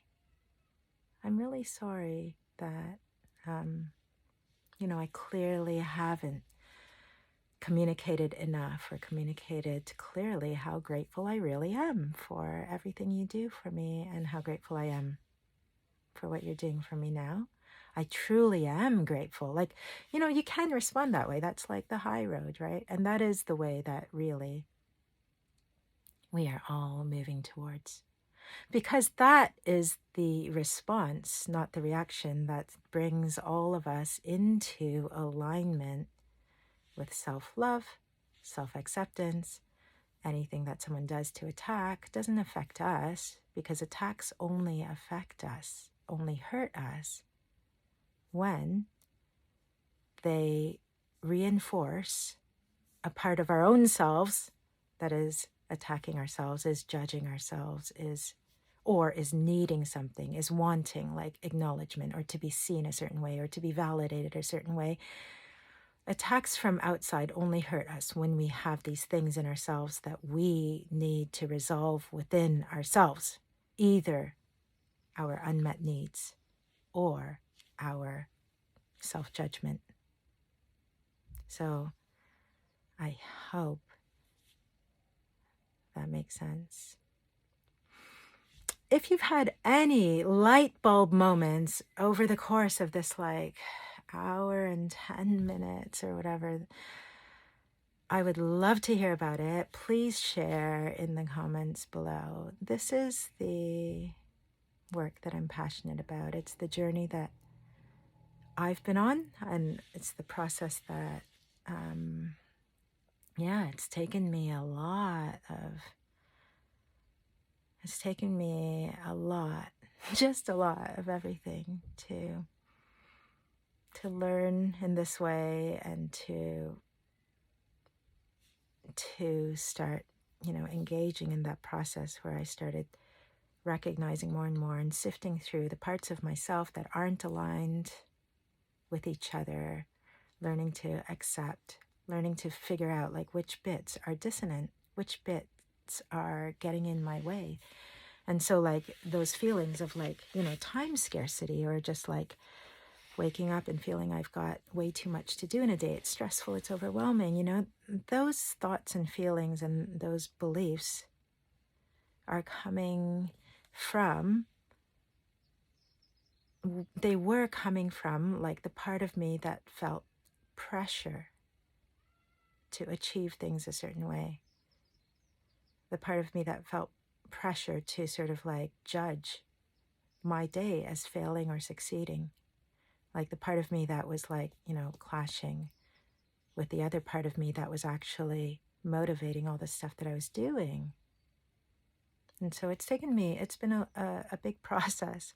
It's taken me a lot of learning to sort of actually even start identifying that, oh gosh, if I'm feeling stress, that's not a flag about my life being wrong. That's a flag about my internal alignment. And life, external circumstances, whatever, all of that, those things aren't about being right or wrong. Those things always align with what's going on for you internally. And when you bring all the components of yourself into alignment to support, love, and accept yourself, when that happens, the other thing that happens is that you start being empowered to communicate that to others. You start becoming empowered to express that in what you choose to do in any given day. You start becoming empowered to create boundaries that protect what's important to you, protect your time, your energy, your heart's desires, your connections, your relationships. You start to naturally, very naturally express that you're prioritizing yourself. And that's what happens when you align everything within yourself and come to greater and greater and greater self-love and self-acceptance. It's an amazing, beautiful process that touches on every part of your life, every part of your day, every part of your experience. If there is anything you are experiencing in any given day, in terms of how you're meeting life, how you're showing up in life, how you are being, how you are feeling, how you are present, if there's anything, the problem is not your life. The problem is not the conditions that you're in. The problem is not your resources or lack thereof. The problem is not your ability. The problem is not who you are in any way. The problem is that energy is going internally against yourself. That's what it is. And so working through that with compassion,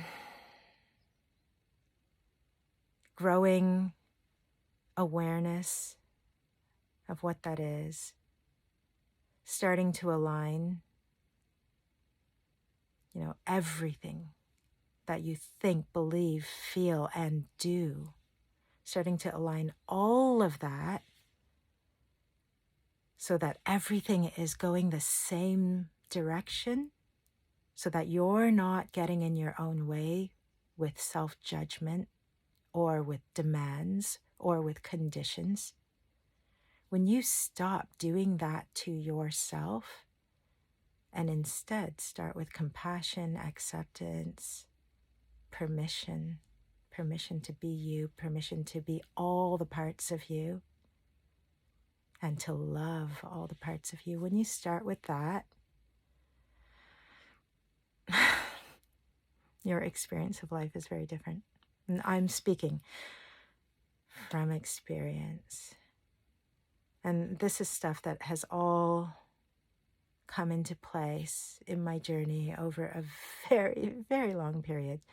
As I mentioned, my subconscious doesn't really care how long that period was. My conscious mind is a little bit bothered about it, but just because the world kind of has these different expectations of where you should be at 20, 30, 40, 50, about what your life should look like, what your achievements should be, what you should have in it, like how you should look. The world has all these expectations.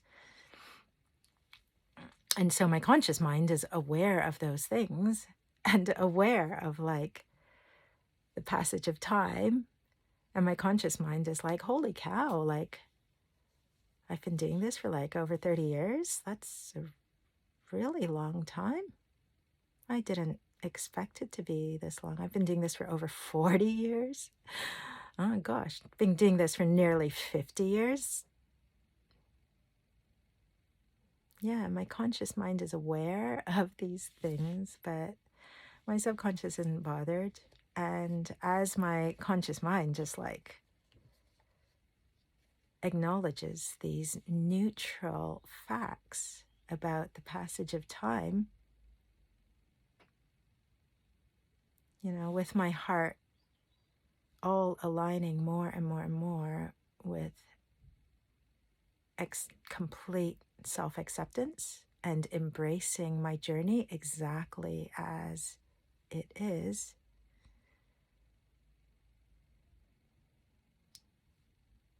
yeah, the time is time, the years are years.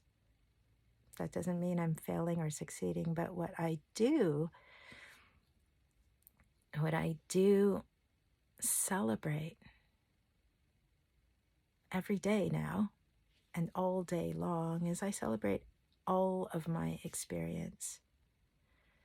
That means that when I feel tired or exhausted in a moment in the afternoon, I notice that if any part of me starts thinking like, oh, damn it, like I'm too tired to get these other things done that I wanted today, like I'll notice that, and I'll just actually, and then another bigger sort of like part of myself that is sort of coming to the surface throughout this process. It's like if I notice myself feeling anything in any given day, I don't respond by judging how I'm feeling. I respond with wanting to understand, wanting to know how I can support, wanting to know what I need most. What is the wisest decision for me? What is the wisest response to myself in that moment? So like yesterday, for example, I have these beautiful days of being in flow, and often that means I'm incredibly productive, that I get things done that were just unimaginable for me, even like a year ago, to be productive on the level that I am, whether that's like developing this new business, self-love roadmap, this coaching business and hypnotherapy sort of, you know, offering that I have.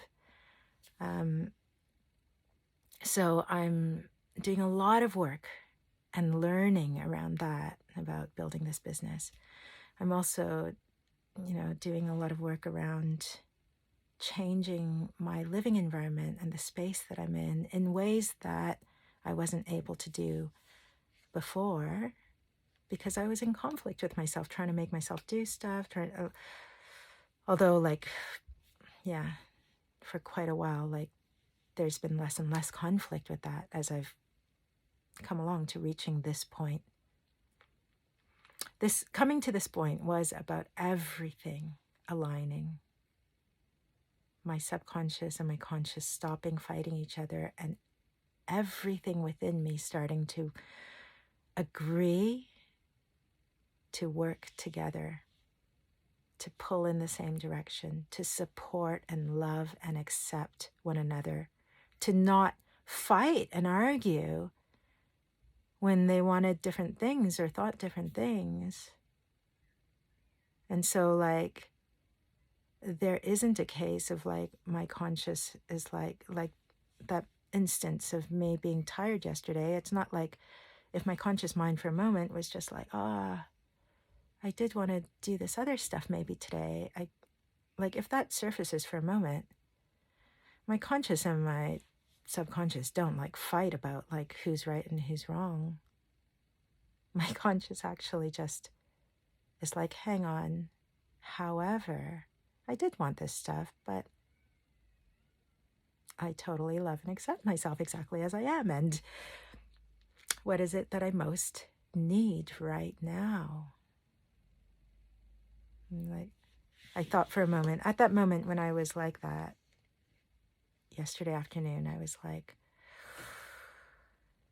I just want 15 minutes of doing nothing.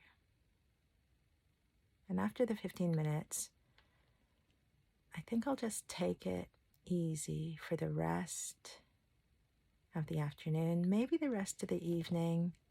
If I do, that's absolutely okay. But then if I get a burst of energy or motivation to do something else, that's okay too. Everything's okay. It's all okay. And yeah, there's no more of this trying to force myself to do anything or trying to persuade myself to anything or the other. I just have this deep understanding in any given moment that whatever I've got in the moment, my resources, who I am, skills, all of that, motivation, energy, time, whatever I have in the moment is enough for the moment. And I'll work with whatever I've got in any given moment, and that will be enough. That will always be enough. Anyway, do you know what? Please, if you, this video is over 2 hours. I am just like, it boggles my mind to think that it's possible that anyone could have listened to or watched this video this entire 2 hours. I just kind of think like, I have no expectations around that. But, if you're listening to me say this bit,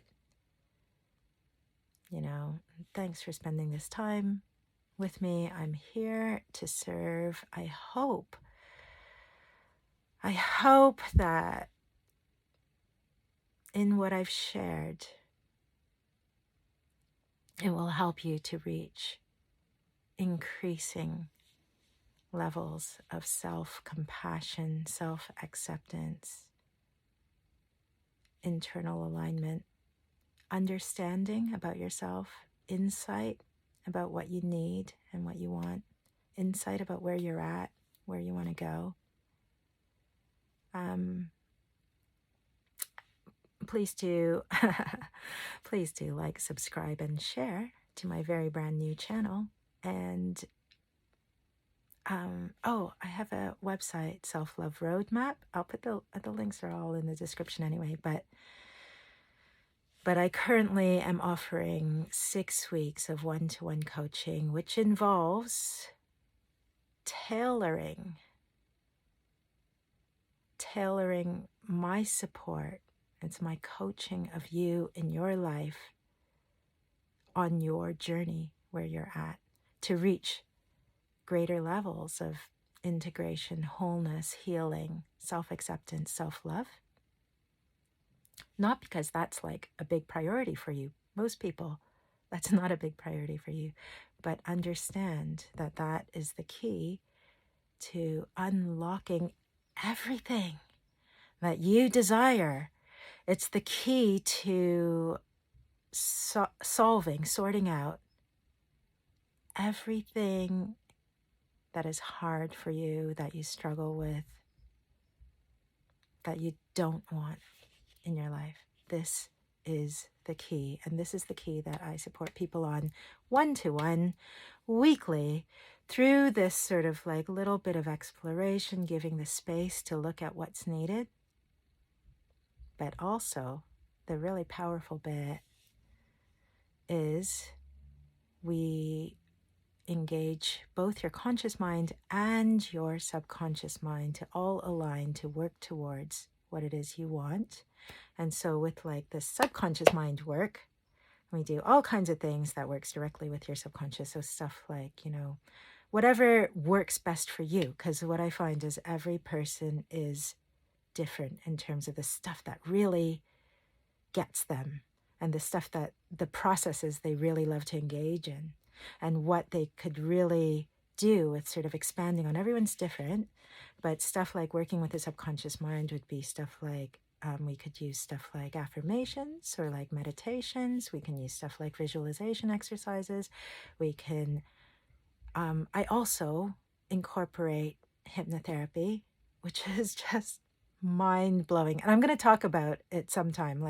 I will post up some sort of stories and interviews with people about the results they've had through hypnotherapy sessions. But it is just incredible what happens in a hypnotherapy session when we go straight to your subconscious and co-create new stuff in your life with your subconscious. It's powerful. The effects are like pretty much immediate and permanent and long lasting.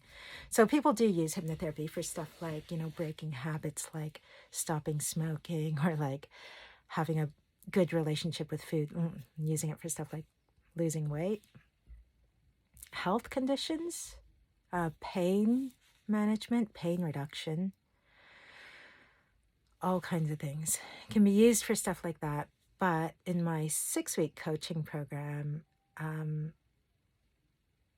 because the sessions are 90 minutes long, the last half hour is generally subconscious work, whatever that looks like, whether it's the meditations or the visualizations or whatever, or a hypno session, which I offer as a one-off as well. If you want to book just a one-off hypno session, I'm offering that for now anyway. I don't know how long these offers will be around, and I don't know how long this video will be around. I didn't know if this, you'll be watching this like years from now, and this business is such a baby business for me. It's a brand new thing that I've put together and am offering. And I don't know how much longer I'll do one-to-one work. But yeah, it is currently coming up to the end of March 2023. I reckon probably, because I am passionate about one-to-one work, actually. I love it. And so I'll do it for as long as I can. But I'm also like really passionate about other projects I'm doing. And so I'm writing a book.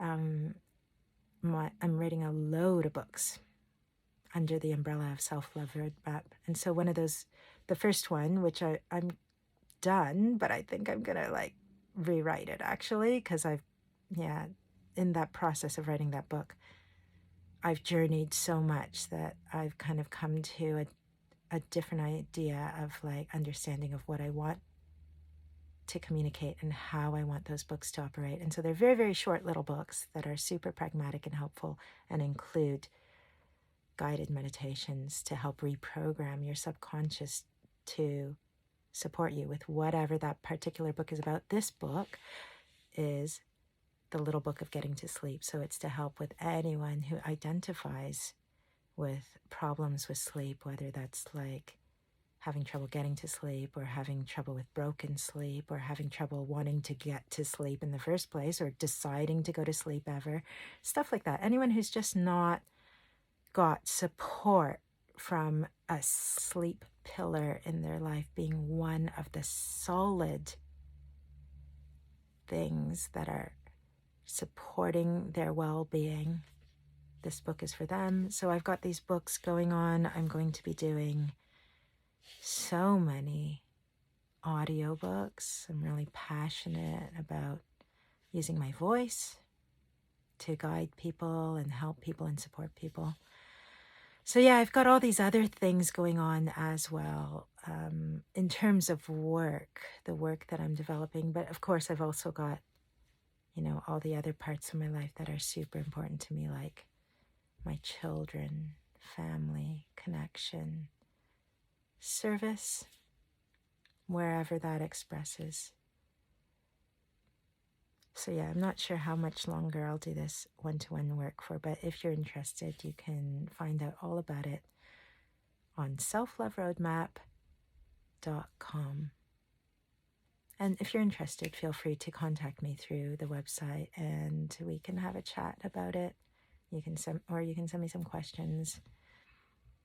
Yeah. So sending you lots of love